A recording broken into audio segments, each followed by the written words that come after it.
e TV Potiguar, cada vez mais pensando em você.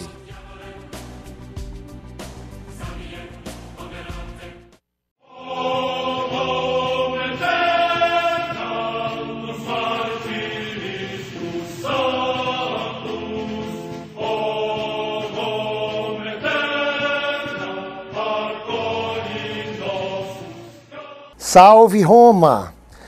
Estamos aqui com o programa Em Defesa da Fé.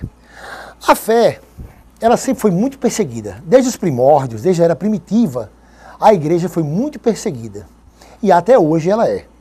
Por isso existe uma necessidade de defender a fé apostólica, a fé católica, a fé romana. Tem uma frase de Santa Teresinha de Lisieux que eu gosto muito. Ela dizia assim: queria morrer em um campo de batalha em defesa da igreja. Olha que interessante, a Santa Teresinha é doutora da igreja, né? Ela disse: queria morrer em um campo de batalha em defesa da igreja. Muitos mártires, muitos santos morreram pela fé católica. Hoje se torna mais necessário o trabalho de apologetas, ou seja, defensores. A igreja precisa de defensores. Hoje se torna mais necessário ainda porque existe um grande número de crenças e crendices, seitas e novas religiões. E as pessoas terminam confundindo crença com fé. Crença, crendices, existem várias, mas fé só existe uma. Só pode ser fé se for uma fé católica, apostólica e romana. Só existe uma fé. Crenças existem várias. Vamos ver nas Escrituras o que o apóstolo Paulo diz aos Efésios. Efésios 4, versículo 4 e 5. Há um só corpo e um só Espírito, assim como é uma só a esperança da vocação a que fostes chamados. Há um só Senhor, uma só fé, um só batismo. A igreja, ela é um só corpo, porque é uma só igreja. Não pode haver vários corpos. No mesmo livro, na mesma carta, em Efésios 1, 22, diz que Jesus é a cabeça da igreja. Jesus é só um, é uma só cabeça, não pode ter mais de um corpo. É um só corpo, como São Paulo diz aqui. Um só corpo, uma só fé. Né? Essa fé, ela tem que ser católica, apostólica e romana, porque a igreja que Jesus fundou é católica, apostólica e romana. Católica porque ela é um só corpo, né? E esse corpo está em comunhão, como a gente pode ver aqui, nessa imagem aqui sobre a comunhão dos santos, Maria Santíssima e os santos lá, ela com o menino Jesus no colo, né? Então Jesus, sendo o cabeça da igreja, a cabeça da igreja, ele tem todo o corpo. Que são quem esse corpo? A igreja militante aqui da terra, né? A igreja padecente do purgatório e os santos do céu. Olha que interessante, o autor de Hebreus diz sobre a comunhão dos santos. Lá em Hebreus 12, do versículo 22 e o 23, diz assim, ó: vós, ao contrário, vos aproximastes da montanha de Sião, da cidade do Deus vivo, da Jerusalém celestial, das miríades de anjos, da assembleia festiva dos primeiros inscritos no livro dos céus, e de Deus, juiz universal, e das almas dos justos que chegaram à perfeição. Olha que interessante. Vós vos aproximastes. E ele termina o segundo versículo como vos aproximastes das almas dos justos. Então o povo daqui da terra está em comunhão com os santos do céu. Né? Por isso só existe uma fé e um só corpo. Muita gente confunde fé com crença, fé com crendice. Havendo uma só fé, ela tem que ser católica, porque é um só corpo, né? Católica do sentido universal, né? Uma igreja só no universo, né? Uma comunhão universal. Tem que ser apostólica, porque a igreja que Jesus fundou foi edificada sobre os apóstolos, né? Tendo como pedra de edificação o apóstolo Pedro, o primeiro papa. Então lá em Efésios 2:20, né, diz que é edificada sobre os apóstolos. Então ela vem da era apostólica. 1 Coríntios 12:28, São Paulo diz: Na igreja, Deus constituiu primeiramente os apóstolos. Então, olha que claro, na igreja, Deus constituiu primeiramente os apóstolos. Então, ela vem da era apostólica. Então, outras crenças ou crendices ou igrejas que surgiram 1500 anos depois, não é a igreja de Deus. A igreja de Deus, na igreja de Deus, ele constituiu primeiramente os apóstolos. Os apóstolos foram os primeiros membros da igreja. Não é? Então, por isso, a igreja, além de católica, ela é apostólica. E por que a fé tem que ser romana? Havendo uma só fé, São Paulo deixou claro na carta aos Romanos que era a fé de Roma, que seria preconizada mundialmente.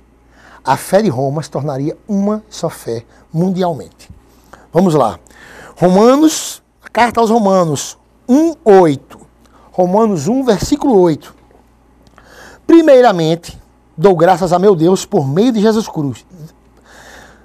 Por meio de Jesus Cristo. Porque em todo mundo é preconizada a vossa fé. São Paulo diz a segunda pessoa aos Romanos. Primeiramente, dou graças a meu Deus por meio de Jesus Cristo, por todos vós, porque em todo o mundo é preconizada a vossa fé. Então, só existe uma fé. Essa fé romana. Porque a igreja de Roma, ela foi... Todas as ações pagãs, todas as ações gentílicas tiveram sua base em Roma. A Santa Sé sempre foi em Roma e até hoje é e sempre será. Vamos lá, ó. Na carta aos Romanos, ó. Romanos 1:5. E do qual temos recebido a graça e o apostolado, a fim de levar em seu nome todas as nações pagãs à obediência da fé. Então vamos compreender isso aqui. A igreja começou em Jerusalém. Né? Lá no livro de Atos, vemos a travessia dos apóstolos. Né? Em Atos 23:11, Deus aparece para São Paulo e diz: do mesmo modo que testificaste de mim em Jerusalém, é necessário que testifiques em Roma. E o livro de Atos termina só quando São Paulo chega em Roma. O apóstolo Pedro também inicia seu ministério de pastoreio em Roma. Ele começa a travessia de Atos ali em Jerusalém, mas ele depois vai para Roma.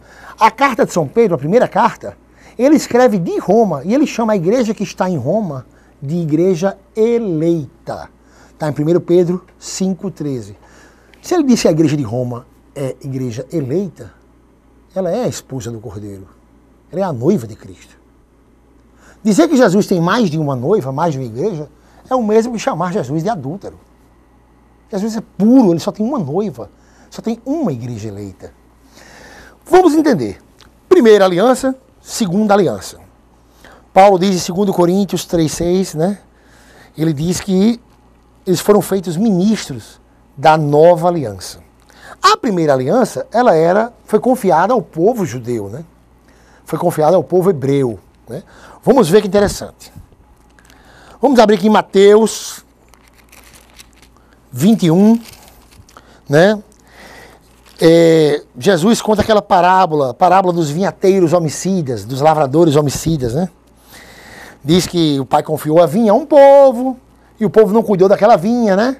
Matou os enviados do pai, apedrejou outros, né? Essa parábola se encontra em Mateus 21, do 33 ao 43. No versículo 43, Jesus diz bem claro ao povo de Israel: por isso vos afirmo que o reino de Deus vos será tirado e confiado a um povo que o fará produzir seus frutos. Então, fica bem claro aqui que o reino foi tirado de Israel e foi dado a outro povo. O reino vos será tirado e confiado a um povo que fará produzir seus frutos. Que povo foi esse que foi enxertado no lugar de Israel?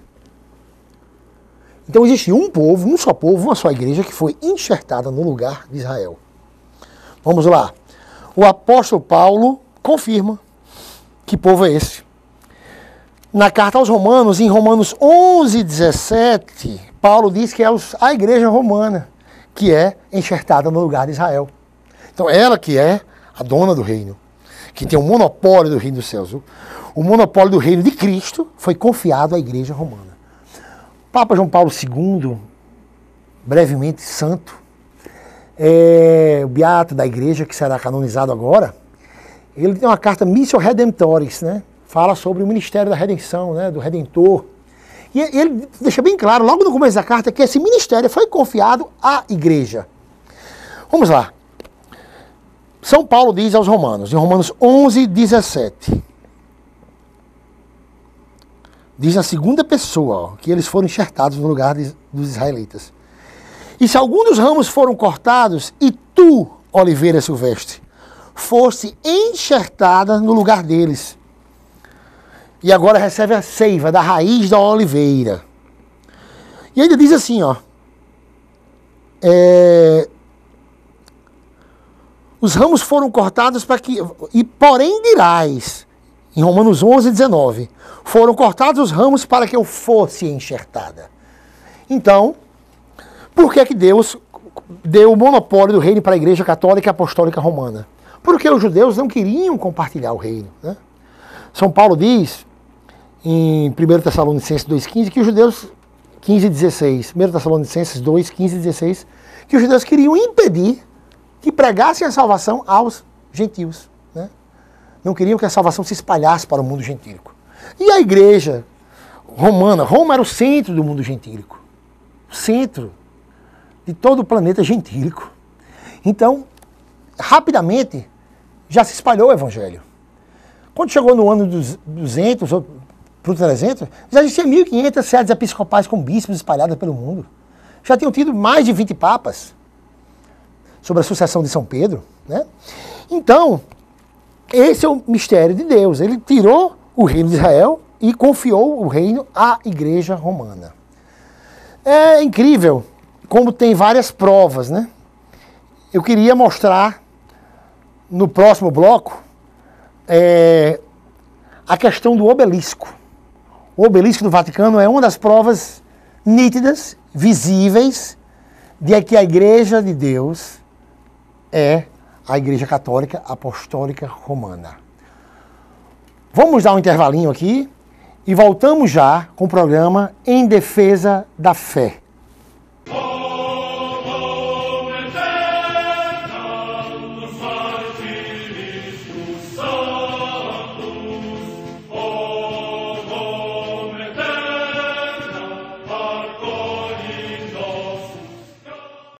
Seja em Natal ou em Pipa, aqui você encontra belas praias, passeios incríveis e muito sol, além de uma excelente gastronomia.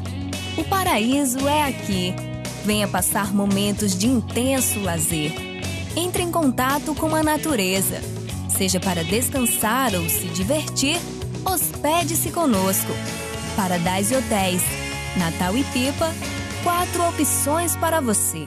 Uma escola tem que ensinar como ser. Aqui a gente não ouve falar de valores, a gente vive isso na prática. Importante essa base da escola, da minha família. O curso que eu escolher, eu sei que eu vou estar preparada. E graças ao Neves, além de eu conseguir passar, eu vou ser um bom profissional. É isso que a gente vivencia, educação com atitude. Tenho orgulho dessa escola. Aqui eu sou feliz. É completo. É o meu colégio. E pode ser o seu.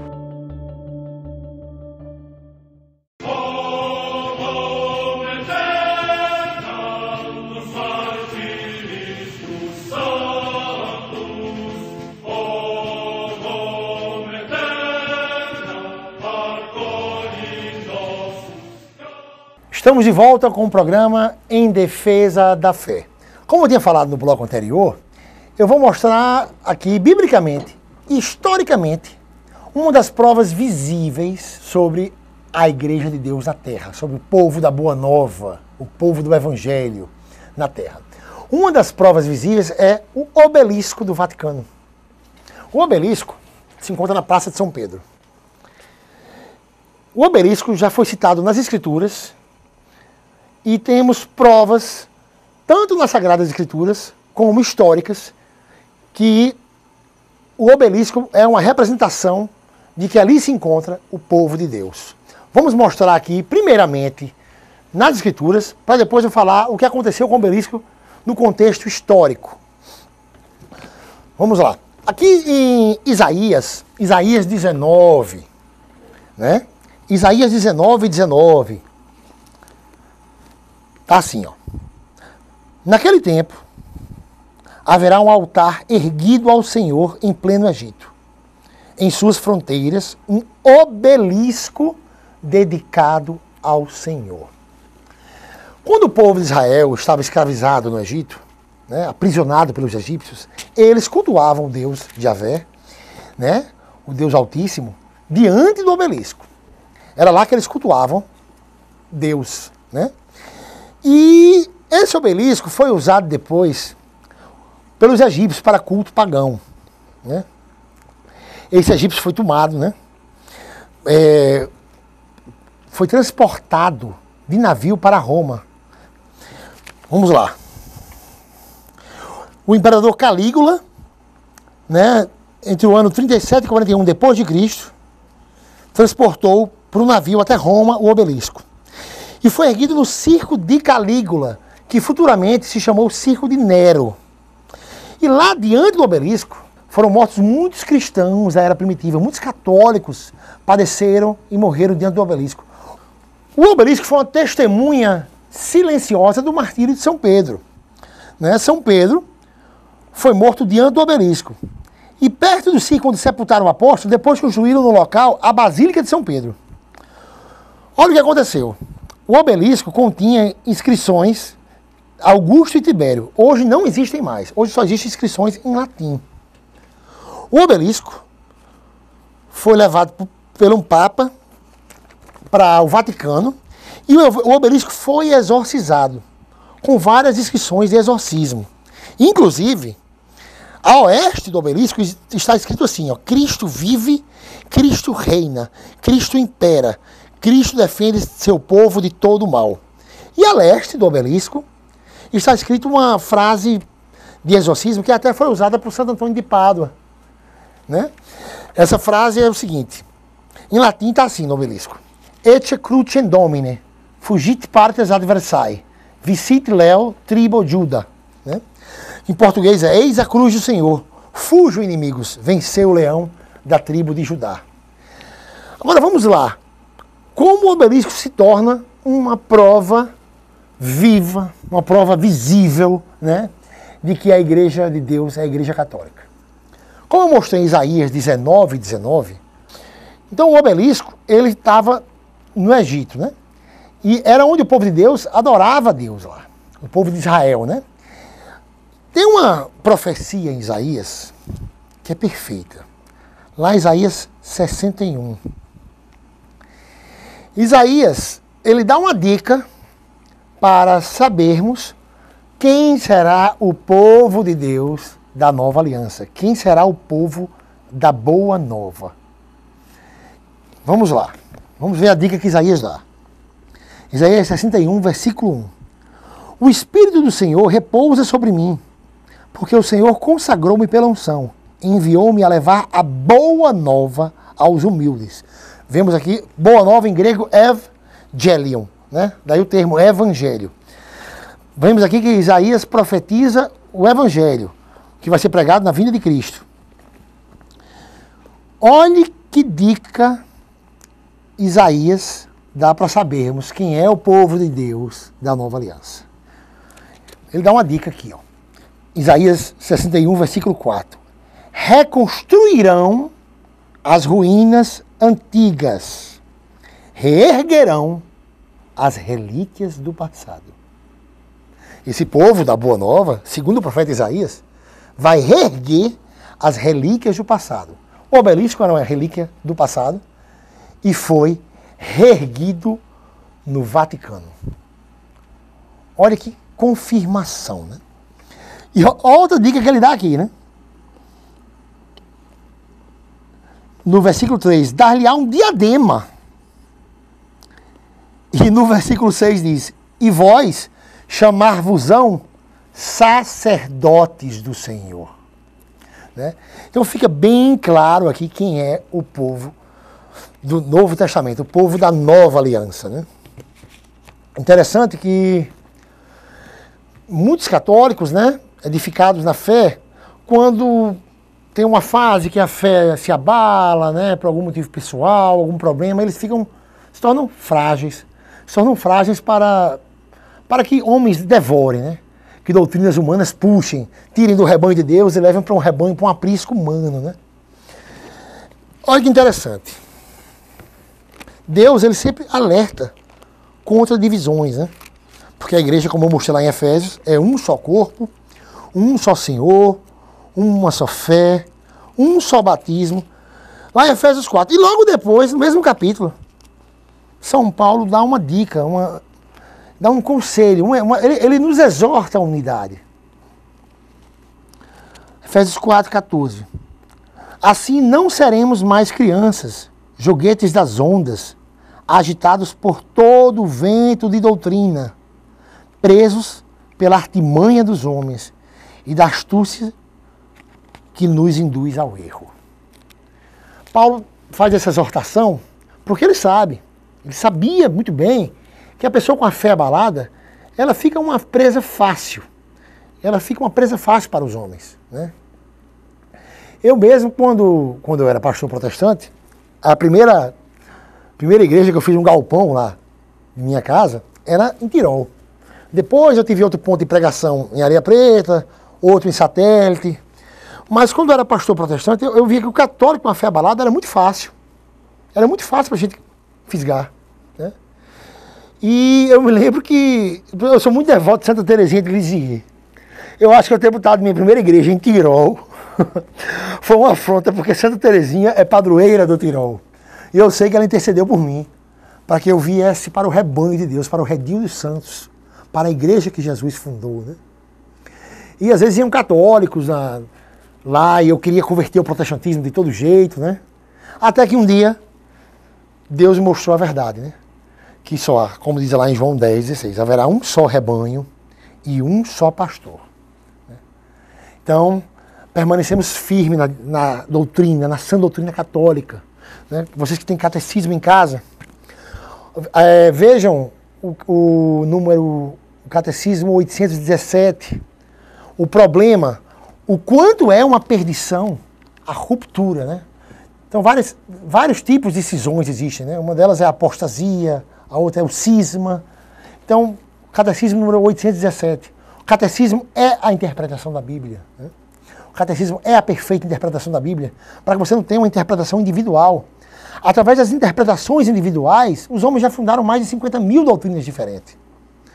Na carta a Tito, Tito 1:9, São Paulo diz: permaneceis fiéis na sã doutrina da forma como foi ensinada, ou seja, passada de gerações, né? Passada por gerações pela Igreja Apostólica. É essa a Igreja de Deus. Permanecemos fiéis na sã doutrina tal como foi ensinada. Para não ficar aqui como crianças jogados a qualquer vento de doutrina, né? Frágil para a malícia de homens, né? Frágil para ser fisgado, né? Para ser tirado do rebanho de Deus e seguir aprisco de homens, né? Então, minha gente, é isso que eu exorto aqui, através da Escritura, através do catecismo, né? Fiquem fiéis à sã doutrina. Dê uma olhada no catecismo.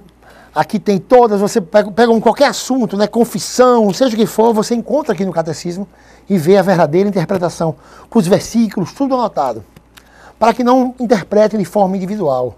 A própria Bíblia, 2 Pedro 1:20, diz que nenhuma profecia da Escritura é de interpretação individual. Inclusive, em toda a Bíblia, só teve um ser que interpretou a Bíblia de forma individual. Foi Satanás. Satanás, quando quis desviar Jesus do foco, lá em Mateus 4, né? Quando ele prometeu os reinos do mundo, tudo que ele dizia para Jesus, né?